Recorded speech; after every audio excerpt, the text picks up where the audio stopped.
to Pete and Hannah's Watch List. I'm your host, Pete Mitchell. I'm here with my great co-host, Hannah. Hello, people. Today, Hannah, we are here for the AFI Top 100 show. And we are movie number 95, The Last Picture Show. But before we begin, let us tell the viewers and the listeners what they should do. Pretty please leave a like and subscribe to our channels. And leave a comment down below on what you'll be watching this week.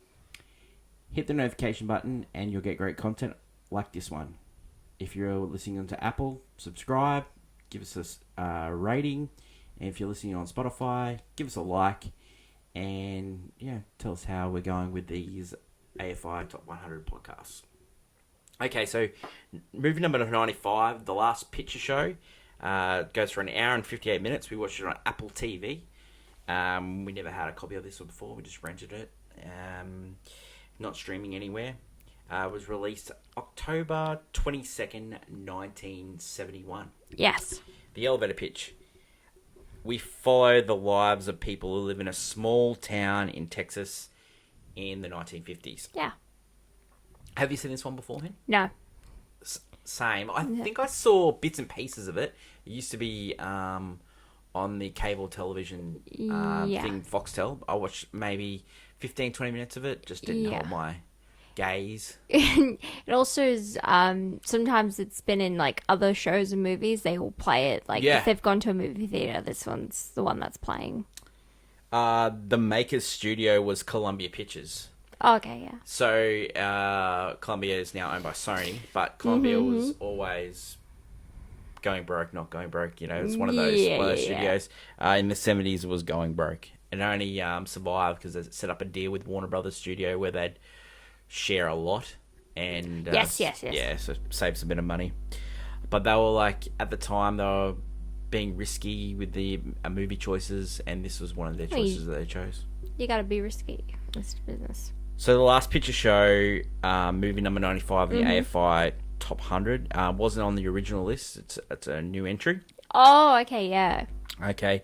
Story behind it, it was a book, and it was written by Larry McCurdy. He was prolific. He wrote heaps of books. Yeah. He also screenplayed Brokeback Mountain, which he won an Oscar for. He wrote Terms of Endearment. He wrote the screenplay for HUD, which was a great Paul Newman cowboy movie. So this guy, he was churning them out. Peter Donovovich picked up a paperback copy, read it, loved it. His partner at the time, Polly, who used to work on his films as a production designer, said, you know, I love the book, but I don't know if you can turn it into a movie. Peter Bogdanovich was the director. He was great friends with other directors. He said, yeah, you can turn this into a movie. This is how you do it. Yeah. And they set forth into production. Budget was $1.3 million. So the director that Peter Bogdanovich was really good friends with was Orson Welles, the great Orson Welles, which is going to be on this list a few times. He said to Peter, like, how you make this a riveting story is this: you shoot it in black and white. Yeah. And it'll just give it a little bit of gravitas. Yeah. He also gave him other options with scripts. Yes. He told him to cut a cow scene, which we'll talk about later in the film. Some stories that are on the set. So the Bogdanovich and Sybil Shepherd, they started up an affair while filming this. Oh, yeah. And there was a rumor that she'd also slept with Jeff Bridges while filming this as well. A lot of people were up for other roles in this movie. So Ellen Burstyn was up for a couple of the other roles in this movie. Well, for a role. Ellen Brennan's for him. So there's a lot of actresses at the time were going for these roles because it was a really meaty part for actresses at the time. Yes. Let's talk about Bogdanovich. This was his second film. His background was like he was a critic. So he used to write for Esquire magazine. He also wrote short stories about the makings of movies. So that's where he became friends with directors. So he would do the behind the scenes footage. Okay. I don't know if you've ever seen that movie on Netflix, The Last Wind, where he plays a guy directing a behind the scenes film. No, I haven't seen Yeah, that. and he's it's played by John Huston, Yeah. who's Angelica Houston's father. Yeah. He and it's sort of based on sort of Orson Welles. It's Orson Welles' great Yes, last picture sort of thing like that. So like that's sort of like true to life what Peter Bogdanovich was doing. So yeah, just give you sort of a background. He directed also Paper Moon, which was really successful, but he had to share the profits with that with other fellow directors because he created this directors cohort. They produced a couple of films. One was The Conversation, which was nominated for Best Picture, directed by Francis Ford Coppola, and a couple of other Peter Bogdanovich, which weren't successful. But Paper Moon was really successful. It won Tatum O'Neal an Oscar. And he didn't see the profits that he had to share with them. So he sort of got... Yeah. Peter Bogdanovich was a bit of a character. He claimed that he didn't have an editor for this movie, that he edited himself, but it was debunked later by a guy called Dennis Sherman. He said that he actually... kind of wanted to He edited it, yeah. He also wanted to have his credit right at the end to give it more oomph. Oh, he's like, you know what? This would be nothing without me, kind of thing. Yeah, so he wanted to make it more meaningful. Yeah. Yeah, so he was a bit of a character. He was later seen on. So he didn't really make many movies after the sequel to this was Texasville, which I believe bombed. Yeah, heavily bombed. But he said it wasn't his cut that he used. Of course. So he mainly did TV after that. He acted. He was in The Sopranos. He played Dr. Melfi's psychologist that was sort of like overseeing her. So yeah, that was his career. He's passed on as well now. Mm-hmm. Don Caburn was the editor for that as well. The producer for this film was Stephen Freeman. It was his first film that he produced. Yeah. He produced later movies, The Big Easy, which starred Dennis Quaid, also Ellen Barkin from Sea of Love. Yeah. And he also produced a little-known martial arts film called Kickboxer. Oh, my. What different films? You got Oscar-nominated Best Picture for Last Picture Show, and then you've got Kickboxer. Yeah, which, brilliant. So he worked for Columbia, and then he got this script from Bogdanovich and McNulty, and he said, "Okay, I'm going to produce this." And he was sort of like a nervous character, and so he produced this, and he got a Best Picture nomination for it. Okay, so let's talk about the actors that are in it. This film is a tour de force by the acting. The acting is great. Amazing. Let's start off with the person that was in it the least, Ben Johnson. So a great story behind Ben Johnson. He was a world champion bull rider. So he's the only person in history to win the world championship for bull riding and also a Best Supporting Actor. Love that. See, that's the real EGOT. He holds a record for a male shortest acting in a film. Oh, okay, yes. All right. The record holder is Judi Dench, I think. Judi Dench, did. Shakespeare in Love? Yes. Yep. So he was in heaps of John Ford movies. He was also in a movie that we're going to review later in the AFI list, Shane. Oh, okay. Yeah, cool. Great friends with John Wayne. Yeah. He's fantastic in this, Ben Johnson. Yeah. Cloris Leachman. She was mainly a TV actor. She starred on the Mary Tyler Moore Show. She was a great comedic actress. She also starred in Mel Brooks films, so she was one of the main stars in Young Frankenstein. She was also in the Beverly Hillbillies movie remake. And her last credited film, she was in like a short movie with like all these other actors, but The Wedding Ringer. Oh, The Wedding Ringer. She played the grandmother got burnt in the Really? yeah, that's fascinating. That wow. She, What a note. She wanted to do the last scene in this movie over again, but Bogdanovich said, "Don't worry, you've already won the Oscar." Wow.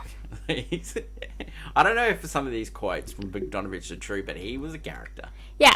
Yeah, he thinks... He was a raconteur, for sure. Timothy Bottoms, who played the main character in the film, Sonny, he constantly worked, but nothing big. He was in the sequel as well. Ellen Burstyn, she played Sybil Shepherd's mother in the movie. She was in The Exorcist. She was also in Alice Doesn't Live Here Anymore. She won an Oscar for that. And her most recent film, other than Exorcist Believer, which was absolutely diabolical. Yeah. She was in the Christopher Nolan Interstellar. Ah, yes. Yeah, the, Mac? What? Murph? Murph. Old Murph. Old Murph. Where are you getting Mac from, Mac? Murph. Sorry. Murph. Sorry, Murph. Sorry, listeners. Jeff Bridges played Dwayne. Yeah, wow. What a legend. Starman, Iron Man, Crazy Heart, so many different movies. Mirror has two faces, so they can make cute. Two faces, yeah. No, when I'm watching this, it was so weird because he's so young, and I picture him a little bit, older, and so it's like older Jeff Bridges' voice in young kid, and I'm thinking, wow, that's so weird. He has got such a gravitas voice. So good in this. He was really good in this. Yeah. Oh no, I needed him. He was just great. Sybil Shepherd, she played the affection of all the guys. JC. JC. She was mainly in television. She also started in another movie, Taxi Driver, with Robert De Niro. But a lot of her movies flopped, so she went into TV acting. She was in Moonlighting with Bruce Willis. She also started in Sybil, and she was also Sean's mum in Psych. Yeah, what a real one. Eileen Brennan, who played one of the other ladies in town, she was in The Great Sting. There was so many great actors in this, like Randy Quaid's in this. Yes. Yeah, it's Uncle Eddie, and also in Independence Day, Quick Change. He's in this. It was his first movie as well. John Hillman, who was Magnum P.I. He played one of the title characters in Magnum P.I. Yes. He's in it. He plays the teacher in this movie as well. Reaction to the film at the time, it box office was $29 million. Yeah. Off a budget of 1.3, was really successful at the time. Yeah. The critics just loved it. Roger Ebert gave it 4 out of 4 stars. He said it was the film of 1971. The New York Times, it's a lovely film. It captures small town America perfectly. It won 2 Best Supporting Actors. It was, it actually had 2 Best Supporting Actors nominated in both categories. So Ellen Burstyn and Cloris Leachman was nominated. Normally that steals votes off each other, but it didn't this time. Oh, yeah. Jeff Bridges was also nominated with Ben Johnson, but Ben Johnson won. Yeah, okay. Peter Bogdanovich was nominated. The film was nominated. It was also nominated for Best Writing as well, but didn't win. The main winner of the night was French Connection, which we'll in the coming weeks we'll review as well. Be interesting to see. Should it have won more Academy Awards? I don't know. I mean, one, I'll have to see French Connection to see how it measures up to another film of that era. Maybe we'll come back to that one. Yeah. Yeah, for sure. Recent reaction. So we look at Rotten Tomatoes, 98% off like 100 critics' reviews. Letterboxd, it's 4.2. You can also follow Pete and Hannah's watch list on Letterboxd as well. Yeah. IMDb is 8. Anything written about it recently? So there was a lot of people wrote about it for the 50th anniversary. A lot of people are still calling it a classic. Yeah, okay. After all those times. Hot take. We do a hot take every week on movie news, and it's called Clickbait. Do you have any hot takes? My hot take for this film? Yeah. It would probably be, this is a filmmaker's film. This is not a moviegoer's film. No, I agree. It is not, like, I just don't, like, unless you work with film and are all about film, this is just a nothing movie to the average Joe. Yeah. Like, so bad. This is what I think people get a bad. Yeah, when looking at the AFI or something like that, they see this film like in between like things like Toy Story and Pulp Fiction, and you're like, well, what is this film offering me? Like, I'm sitting here and I'm not caring about a single hoot. Yeah. My hottest take is the biggest letdown in this movie is Sybil Shepherd. She brings the film down. Oh yeah, okay. I don't like her character, but it also is she's not giving much. She's not very good. And the way she's shot in this as well, like a lot of cuts.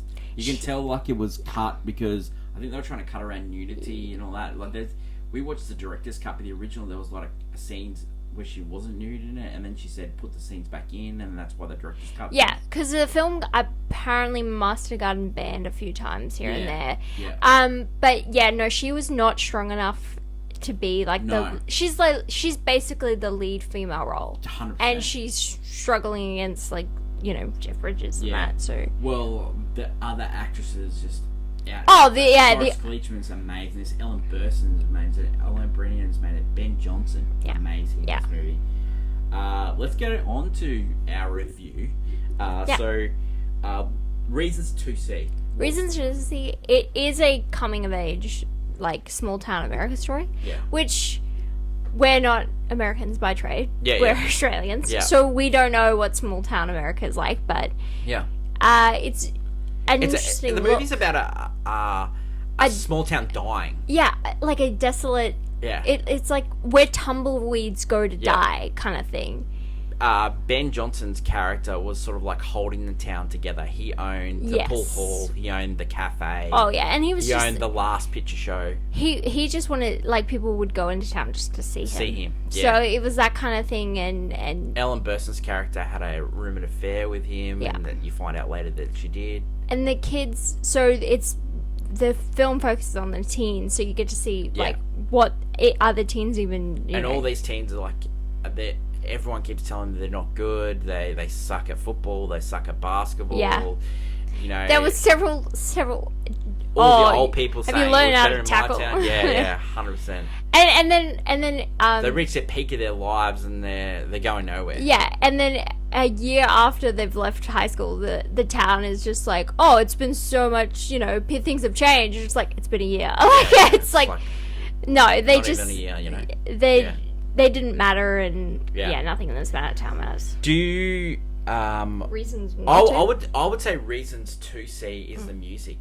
The country music in this is fantastic. I love music. It's Hank Williams, Frankie Lane, Patsy Cline. Yes, it's just great. It's 50s. classic, Western country. That country music that kind of just, and it's always playing on the radio, and so it's just like it's not random. The music, it plays on the radio, like the characters turn it on, and it's so we're very following much like these scene. guys and their interactions with the older people in the town, and them like trying to grow up themselves. Like they're all trying to learn like what kind of adult they want to be. Let's talk about This scene could have been so much worse, but there's a scene with one of the town's kids that is he's not as he's not sharp as the other kids. Yes, let's say not sharp still. And in the book, he is convinced to have carnal knowledge with a cow. Wow. Yeah. But Orson Welles has cut that, make it a overweight prostitute. Yeah. Thank God for Orson Welles. I just say. Well, yeah, that scene does not last. That was in 3 versions of the script. Even the scene now is a bit weird, but that would be like that would be the nail in the coffin on this film. Yeah, definitely. But reasons not to see, because I can't think of any more reasons to. Unless again, I like the town being focused on a picture show, like a cinema. But it doesn't. We see one film there.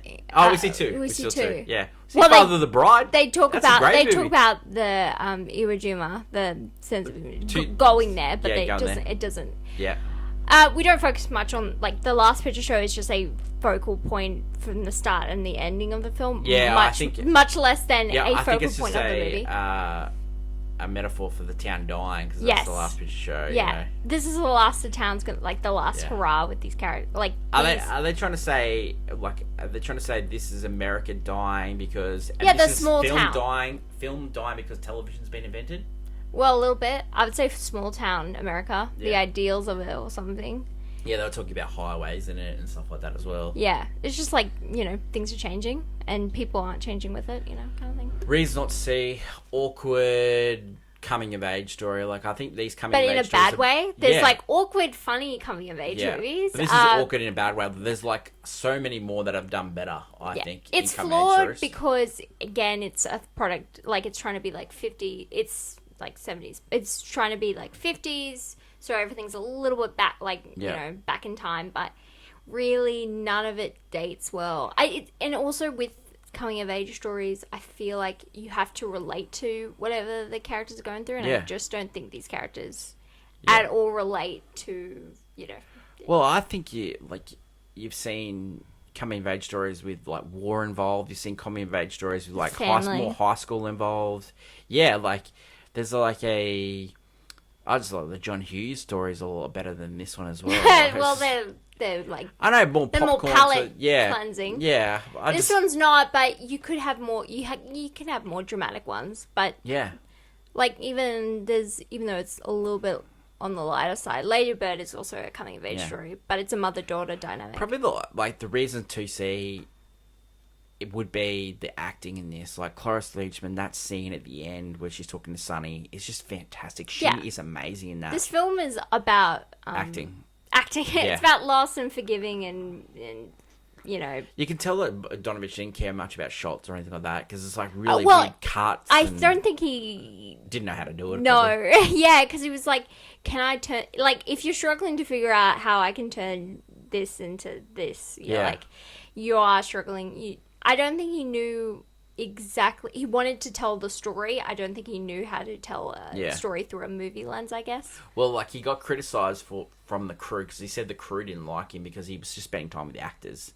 And you could tell he was like an actor's kind of guy. He wanted to... Yeah. And I think, that works for the film. I don't think the film would last without the acting. Any other reasons not to see? Reasons not to, but, like, again, it's that it's for a film major. Like, this is something they comb through and discuss with other film majors. This is not. Yeah. This is not. Yeah, I was surprised with all the glowing reviews. Of this movie? Yeah, like, I'd like to read... if I haven't seen the movie, I like to read the reviews after viewing it. Yes. So I reviewed the movie and I was like, oh yeah, it's pretty tough. And then I reviewed the reviews, and I was stunned by how many good reviews this movie got. Yeah. No, it's not. I don't think anyone who is the average watcher of movies chooses to watch The Last Picture Show at any single moment of time. I think it's only film buffs, and they will praise it. I think this is the first movie that we've done so far that doesn't deserve to be on the list. Yeah. I mean, you could argue Yankee Doodle Dandy, but Yankee Doodle Dandy deserves to be more on this list than The Last Picture Show. And I also would it's just Yankee Doodle Dandy is like a weird representation, but it's a representation of like the American spirit. Yeah. Whereas I find that if this is the American spirit, I don't think we should be showing this anymore. Well, I think if they did it now, I think the critics would put this higher. Well, what do you mean? The AFI list, I think they'd put it higher. You think, the critics. Yeah, the critics film buffs. Film buffs would. I think they'd put it higher. Yeah, no, I don't think it deserves to be. I don't think it deserves to be higher myself, but I think they'd put it higher. I was reading, so they make a sequel to this movie, which is set 30 years after, 32. Which Dwayne and... He's married, but isn't in a great relationship with his wife, and then he's fooling around and stuff. And then she had a somewhat successful career as an actress, and they come back to town, and they everyone thinks they're gonna get back together, but it's like not really happening. Yeah. It's like the exact same plot of this movie, but set 30 years in the future, and they're all just middle-aged terrible people. Yeah. And then that movie didn't do well. You know, we don't get anything. There's still 3 more books. Yeah. Yeah. It's like a whole series. series, and it's like. Yeah. I was fine with the first one. That's it. I didn't need to see this. I don't know why you need to people continue. keep saying, "Oh, I want to know where these characters are." No. I never. No. Once the movie ends, I'm done. I'm done. I'm done with them. If I truly felt that way, fan fiction. That's all I need to go into. Yeah. But really, it's not like it's the same as like movies like Gone with the Wind or anything. Like there have been sequels, and I just don't get it. Like the movie ended. Same. C'est la vie. Agreed. We're done here. Agreed. So definitely doesn't deserve to be higher. I definitely wouldn't buy this on Blu-ray. Would you watch it again, Hen? Oh no, not for me. No, thank you. So for us, it's a definite not to watch. Not watch, yeah. And rating for this one, this is tough. This is tough. It's not a horrible film by any means. I think it's a play to my phone. Yeah, same. Play to my phone. It's not a bad movie. Yeah. It's just not for us. Probably, yeah. It's definitely not for us, and we're just film watchers. We're not filmmakers. So if you want to just tick this one off your list, yeah, just probably watch it. But yeah, I wouldn't say. Out of all the movies that we've watched, I'd put it last. Yeah, no, 100%. 100%. That's it for. Yeah. That is it the for Last Picture Show. That's the last time I watched the Last Picture Show. Feedback from last week. Everyone agreed that Do the Right Thing should have won Best Picture. Won Best Picture? Yeah. 100%. Oh my god. Just thinking about how... Because they're both movies that are set in a town of people telling stories. And one of them is brilliant. And the other one is just boring. And I was just like, why is Do the Right Thing below it? Below it. Do the Right Thing is so much better than this. It's so good. Like, it both had very similar. It was focused around a town. Focused around like a streak of shots. It was also great music involved. Yes. Great acting. But there's a difference. A director knew what he was doing, and another director didn't know what he was doing. And then also, it was a build-up of a story, whereas nothing builds up in this movie. Well, things just happen. Yeah. It's out of nowhere sometimes. Yeah, things just happen in this movie, and you just have to go, oh yeah, that happened now. Whereas Do the Right Thing, it's a beautiful build-up. I will be really interested to see what people think of our critique of this movie. Wow. It'd be interesting. Anyway, always leave feedback, good or bad, on the show, and we will, we'll bring it up on the show next week. You can catch us on all our social media channels. Next week, Hannah, I've got a good one for you. Yeah, what? Pulp Fiction. Classic. We were lucky to see Pulp Fiction on 35mm a couple of weeks in preparation for this, and if you haven't seen Pulp Fiction, do it before watching the show. You can get it on Apple TV. So good. Yeah. I can't wait. Recommend this movie highly enough. Oh, what's else on the channel? At the moment, we did the watchies last week, so you can catch up with the watchies. You can also vote for the draft. The voting closes this week. Currently, the watch list leads. So again, if you're a watch list fan, vote on YouTube right now. Thank you for everyone voting so far, especially if you voted for us. We're leading 60-40. So bring it home, guys. We're catching up with what's next this week. We're reviewing Next Goal Wins, also Migration, and we have a look at the Zack Snyder movie Rebel Moon. Part 1. Which, I don't know, Last Picture Show better than Rebel Moon? Probably. I don't know. I like my Game of Thrones acting. We also looked at last week on Clickbait. We did our best TV shows of the year, so you can catch up with that on YouTube and all our social media channels. That is my lovely co-host Hannah. Thanks, Hannah, for watching that show with me, the Last Picture Show today. No, thank you. And until next week, when we review the number 94, Pulp Fiction, it's bye for now. Bye.